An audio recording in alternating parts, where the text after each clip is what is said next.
Here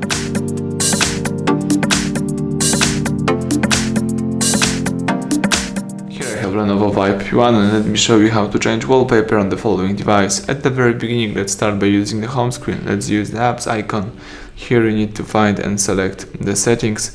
From the list of settings, let's scroll down and choose here the display right here, and here let's tap on wallpaper. So let me allow the following theme center to access a couple of things, and here you can use the wallpaper from your gallery, or you can use wallpaper from the Lenovo gallery. In my case, let me use it from the Lenovo gallery. Let's choose the desired picture, let's tap OK, let's tap apply if you would like to use it, and you can use it on your desktop wallpaper or on your lock screen. Of course, you can also use it on your both screens. Let me use it on my lock screen, and now you should see my new wallpaper after pressing the power key. That's it. So everything went well. Thank you for watching. Please subscribe our channel, leave thumbs up under the video.